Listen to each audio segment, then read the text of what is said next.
is it not reasonable that we look to see if the BBC is too left-wing? The Culture Secretary today says it's not coming from him. But why does this question hang so heavy in the ether like a thick Edinburgh har?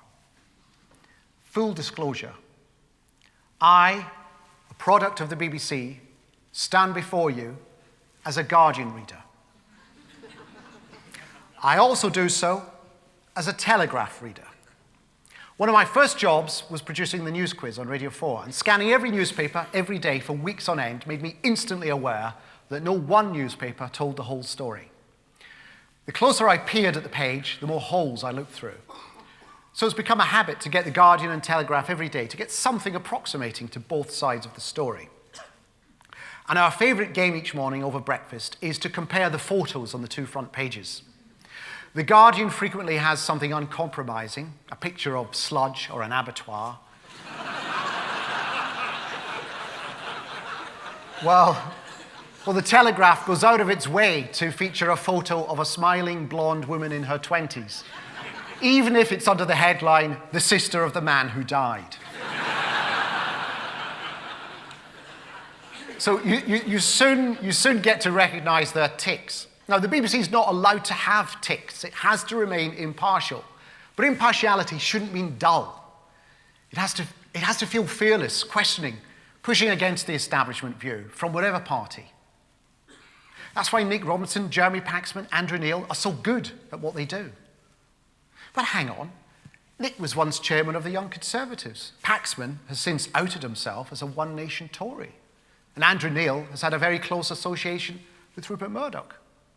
Add to that former chairman like Lords Grade and Patton, two Conservative peers, and you have a very convincing case, if you want one, that there's a pretty clear, very deliberate right-wing bias in the BBC. Except I don't see it that way. Because Robinson, Paxman, and Neil are professionals. They hold to the highest professional standards.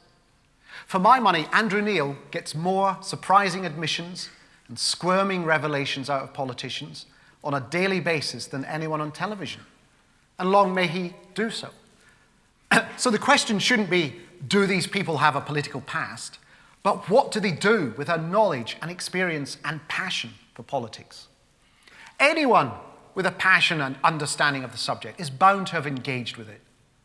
The alternative is to have a parade of political eunuchs on our screen, just reading out what's put in front of them with no personal connection to the subject. You might as well have Siri read the news.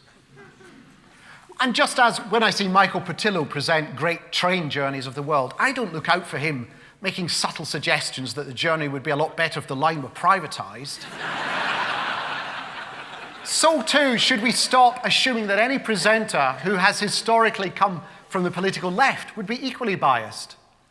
To view those who privately have left-wing views as more prone to bias than those who privately hold right-wing ones is itself a bias and an insult to the professionalism of all. We see bias and imbalance from our own prejudice.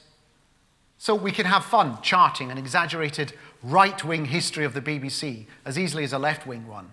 For every Boys from the Black Stuff, there was a Dallas glorifying capitalism, a Trooping of the Colour and songs of praise reasserting the permanence of old establishment ideals and bishoprics.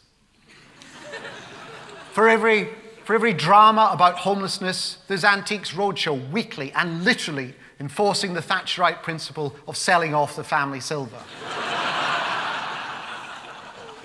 For every left-wing comic, there's an army of business and economic experts reinforcing the views of the banking community and the market as accepted fact. And by God, how could a corporation be left-wing when it has perpetuated the career of Anne Widdecombe? The wisest words I've read on all this come from Toby Young, who wrote recently in The Spectator, prior to appearing on Question Time, quote, "I've often heard Conservatives complain that the BBC packs the audience with lefties. Not true. The makers of the programme bend over backwards to try to ensure that the audience contain a broad cross-section of political views. By definition, a majority of them won't be Conservative voters. But that's the country's anti-Tory bias, not the BBC's." End of quote. That is the point. The BBC is funded by and speaks to the country. The country is not the government. More people pay for the BBC and watch it than vote for any one political party.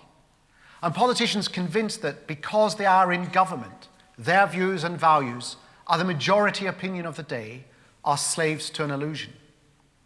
I'm sorry to go on about this, but I think this takes us to the fundamental problem. The problem of I only know what I believe, which is now putting pressure on public service broadcasting to conform to the political norms of the party in power, no matter how slim its majority or how low its share of the vote. The government has recently warned the BBC to be balanced in its coverage of the EU referendum. Why? If there's a clear cause for this warning, the government should point it out. If there isn't, why the need for a warning? And how now are BBC reporters to proceed?